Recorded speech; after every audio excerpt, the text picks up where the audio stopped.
Okay, I've got my coffee brewing in the French press. I'll have a fresh cup soon. So let's do this. I'm Huck Hawthorn. You're tuning in to Hawthorn's Melody. Yeah, thanks for joining me. It's been a second since I did one of these. I started this channel like however many months ago. I did 2 videos and I promptly stopped posting altogether. So let's try to keep... Two's not even a pattern. Two's not even a habit. I didn't even get that far. But I wanted to get the camera back out today. Better late than never. And I just want to sit down and talk in front of the lens for a little bit. Today I wanted to talk a little bit about a practice of mine that I have around photography. I want to talk about all the photos that we don't take and why they're so important to me. And maybe a little bit about how that ties into my just personal views on current popular street photography that I see. This is super casual. I'm just gonna kind of like talk through some ideas that I have. If you don't know, I'm a kind of a hobby photographer. I work as a gaffer and a grip in the commercial and television industry. Kind of adjacent to that, I like to go out and do street photography. So anyway, the photos that we don't take. I first kind of started ruminating about this this morning when I got back from a little photo walk. I went out right as the sun was rising with my camera. I had a roll of, I think it was HP5, that I had to finish off. So I just went out and I shot some photos, probably like 45 minutes just walking around. And I have this thing I like to do. I try to do it every time that I go out and shoot photos, which is when I get back, I get out my little pocket journal or anything that I can write on, and I just try to brain dump, write down all of the moments or images or photos that I did not take. I try to remember every sound I heard, every visual I saw, every smell I smelled, but mainly everything I saw that I did not take a picture of. And this morning, I actually didn't write all that much, but sometimes when I really get into it, I'll challenge myself to write every single moment that I can remember in as much detail as possible. For me, this is a really great exercise. I'm going to pour myself some coffee.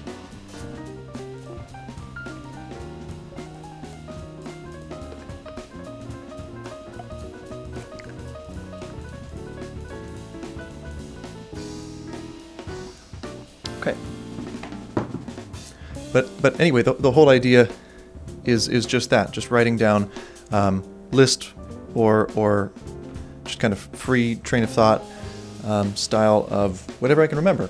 Oftentimes it's people doing specific things, maybe a shirt that I saw that I really liked, maybe a dog. I mean, there were a lot of dogs this morning. It's like about the only people who are awake at 5:30 on a Sunday walking around is dog walkers. And well, I guess I'll start with why it's such an important thing for me. I guess it just comes down to the fact that for me, street photography, perhaps photography in general, but street photography is purely a practice in observation. It's purely a practice in observation and memory. It's just a way of seeing. And there's no right or wrong way to do street photography, but I have my way, and I have my ideas about it, and that's kind of what I just want to share here.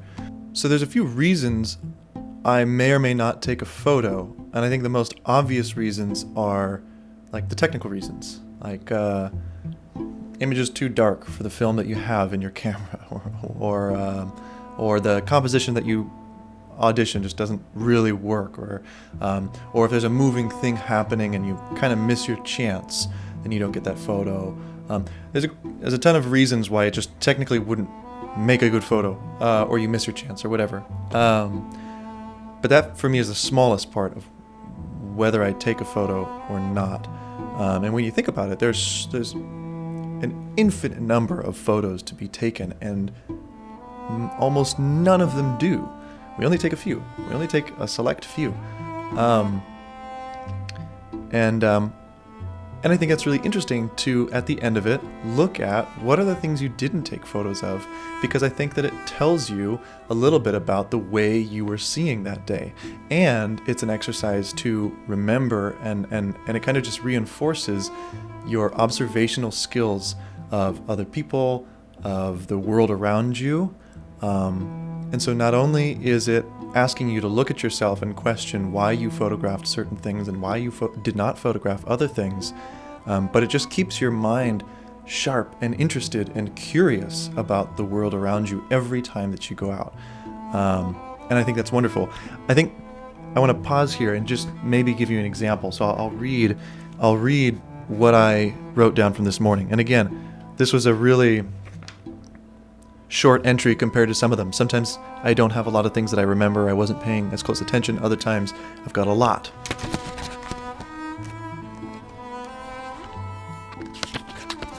So let's see what I wrote down this morning when I got back. I said, so many dog walkers. One woman in all black with two huge dogs, one brown and fluffy, one white and fluffy and spotted.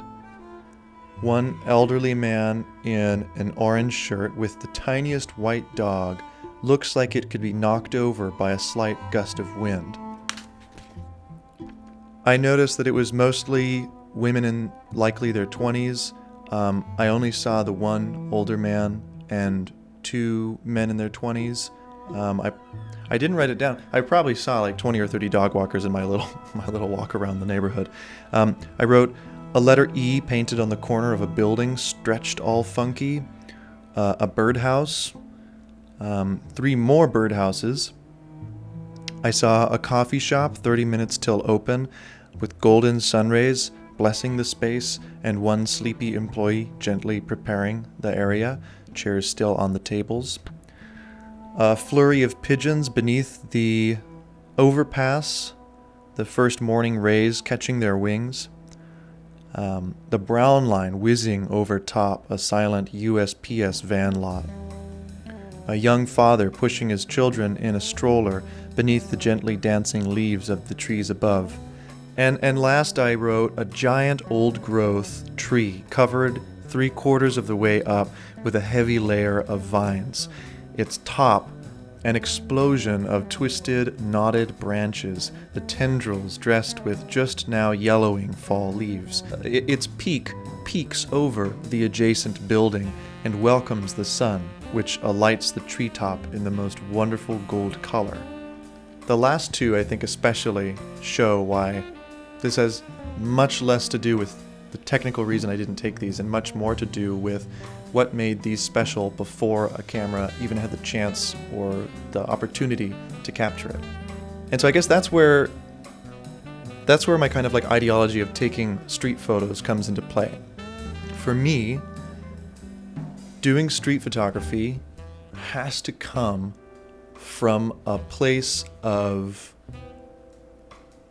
I think, admiration, love, and curiosity of and for human experience and the world around you.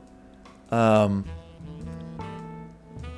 I know that sounds pretty darn hippy-dippy, but when I make that split-second decision to take a photo, even if I've been sitting in a spot framing something for a couple minutes, 10 minutes, 20 minutes, waiting for a shot, the decision is always instantaneous, momentary.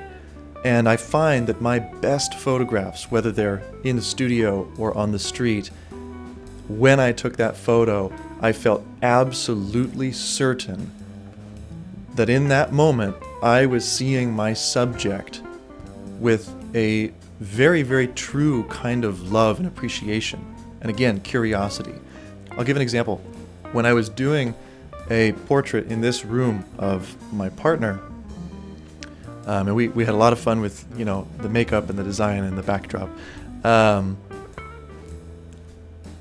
I would sit with a photo frame for a while before I took a photo. And this was months ago, but I remember very distinctly feeling absolutely sure in that moment that the movement of her expression at that very one moment, and the way that I was seeing her, less so what was in front of the camera, but the way that I was seeing her allowed me to be so sure that my admiration of her and my care for her in that moment was as true as possible. And I think that by feeling that way, the way you see and the way you feel is innately transferred to the photograph. I think that the way you feel, the way you observe, dictates how you take a photo in ways that you can't technically understand. I think that's what's so cool about it. And I think street photography displays this even more, just because you have to think quickly. You have to rely on your instinct, I guess. Another one I can remember when I was shooting photos in Cicero during last year's Mexican Independence Day celebrations. I got this photo of this woman at her food stand and her young boy pulling at her, and she has this big smile on her face, and the boy's pulling like this, and it's one of my favorite street photos I've taken. I just love it.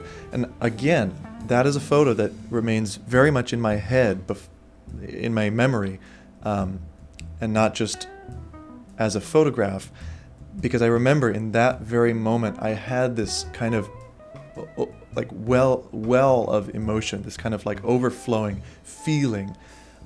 We had the flags, the music, the people everywhere celebrating. There was so much color on the street, and I saw this woman, and she was so full of joy, and she was just overflowing with joy, and that made me kind of overflow with joy. And again, my curiosity, my love for these complete strangers to me, I felt very in touch with those feelings, and I was so confident when I took that photo.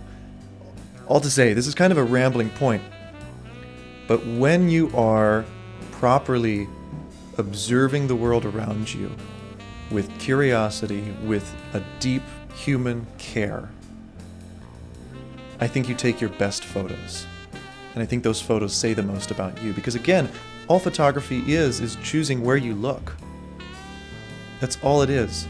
And that's why I think street photography is the greatest self-portrait you can do. Because it forces you to just show people, what do I look at? What do I value? How do I see? And I think that's great. So I guess how does the photos that you don't take play into that is just that by giving special attention to all the things you see outside of photography, before you even raise a camera to your eye, before you even start formulating a shot or a composition, how do you see the world? That's the foundation for your photography. And it's why I feel that we have to pay special attention to everything we don't photograph. We have to practice seeing before we practice photographing. We have to practice feeling and caring before we practice photographing. Now, the one thing I can imagine someone saying is if all you feel is love, if all you feel is care when you're taking photographs, well, what about all the bad stuff? What if you're a photojournalist? What if you're documenting someone who's done a public figure who you disagree with? What if you're documenting an event where there's wrongs being done to other people? There's a lot of what ifs of what if your subject matter is not something you feel a love for? But I would just say that when you take the photo, even if your subject is not necessarily who you feel the love for, who you feel the care for, you should always be taking photographs because you care for the betterment of other humans, because you care about all humans in this raucous, painful, but also somehow beautiful thing that we call living. I just feel that it should always come from a wellspring of love, even when you are photographing difficult things. This is kind of taking me to my last kind of thought. Let me get a sip of coffee here. This is not based on theory, and I'm in no way trying to tell anyone how to take photography or what they should photograph. Definitely not what they should photograph. I'm just kind of going to explain my personal opinions on street photography in particular, and kind of what I'm seeing online as the kind of like popular internet street photography, because I think that this relates to that. My worry with kind of a lot of popular internet street photography is that it is so darn objective. It is so detached from oftentimes the subjects, and even more so the photographer. Like I say, it's a kind of self-portrait. It's important that it feels like you. And there's no way to fake that. But what kind of disturbs me most, or what worries me the most, is also just the objective photographing of other people. Because I love to photograph people, and I think that's like one of the best subjects you can have in street photography. It's people. It's people moving, doing things, acting, living, doing their day-to-day, whatever you see, photograph it. I think that's great. And again, I have nothing to say about what you photograph. But I guess I see trends take place, people following in others' footsteps. There's nothing inherently wrong with that. But when it becomes like this thing where you see, the same photos of streets, the same photos of gas stations at night, or, all these kind of like, again, very like I think about like those, I see street photographers using like 200, 300, 400 millimeter lenses, and like shooting like a person who's houseless, like from like a block away, or shooting like, a woman that they thought was pretty from like a block away. To me, that just rubs me the wrong way. Not that I'm telling you what to photograph. If you can't photograph a person without feeling guilty, you're not photographing for the right reason or in the right way. If you feel like you are deeply disrupting their world, or if you feel like you're spying on them, I'm just going to tell you right now, I think you're doing it wrong. Again, not that there's rules to this, but I can't imagine it's coming from the right place. Here's where I just get into just purely my opinion, is when I see photographs like that, I can't help but think they're taking the photo with the wrong foundation, or with a poor foundation. I wonder if a lot of the people who are posting their images of street photography online, of which I am one, but I wonder if many of these people, as they take photos, are thinking, what will look cool online? What will get interaction online? What will be a cool looking photograph online? And while experimenting with the camera and doing cool things with the camera is awesome, and you should do that, the photographs that I am most proud of, when I take them, the last thing I'm thinking about is sharing them. The photos that mean the most to me, some of them I haven't even posted. They've been this just split-second experience, sometimes with another person, sometimes viewing an animal or a beautiful landscape, but it's so personal. I don't even question what it's going to look like. I just feel it and take it. And those say the most about me. And again, I think that perhaps people are taking these photos of other people, sniping them from across the street, shooting kind of around the corner, being super secretive, or being super aggressive and in your face. I just find that it has to be coming from a place where you lack the love and curiosity to the people that you're shooting, to the world that you're shooting.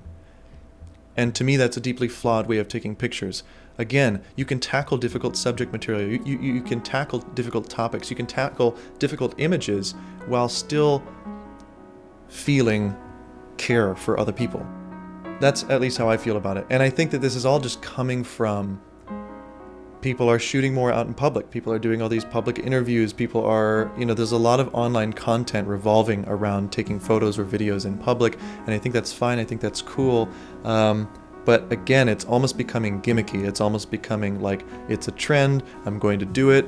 And again, hey, there's nothing wrong with experimenting and taking a photo because it looked cool.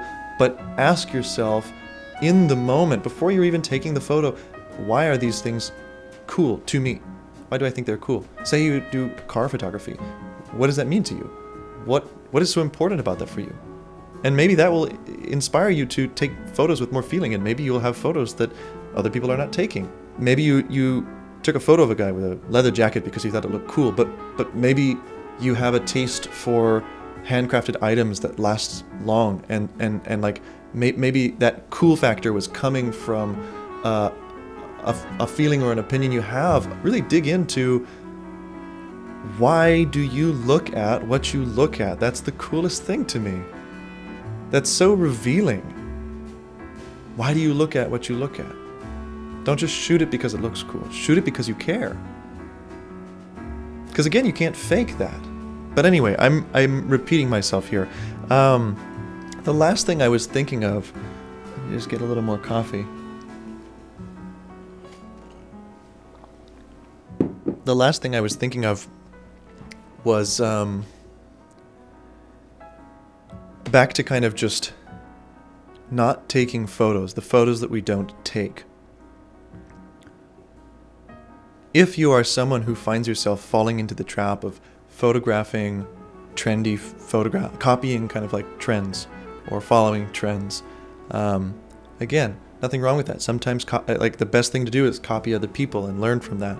But if you're someone who finds yourself just doing that and asking yourself, like I often ask myself, what am I trying to say? What is the whole point of this? Like what am I trying to say?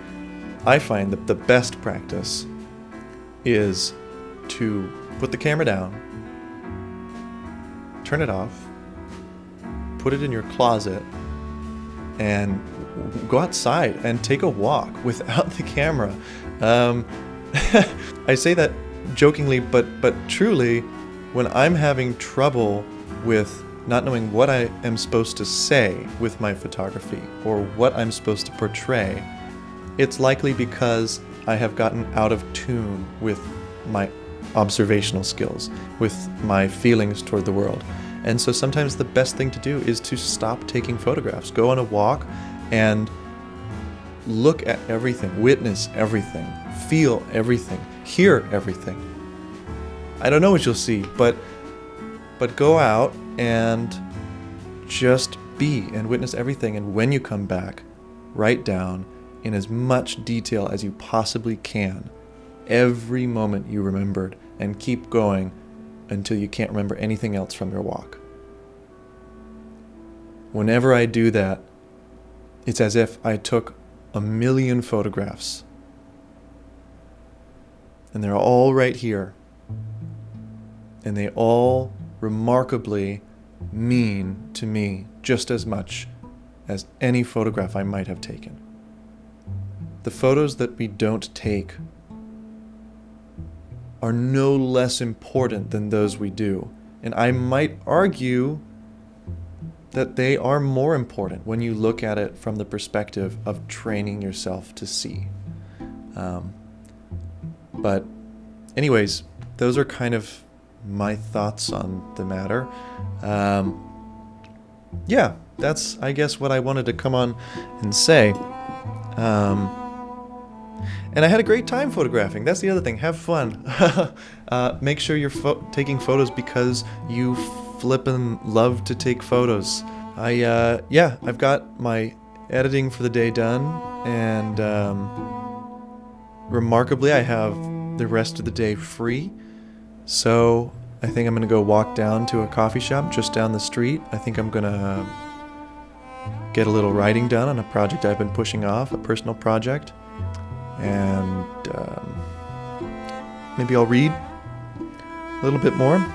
That's another video I should do, is I should do a video updating my recent reading. I'll give you a hint. That reading list I made for the year, I completely strayed from it. But that's another story. But anyway, I guess that kind of, wraps things up here. It's been a pleasure sitting down and kind of just offloading some of these thoughts I had in my head. And I'll try to make another of these sooner than later. So this is Huck Hawthorn signing off for today. I hope you guys have a good one.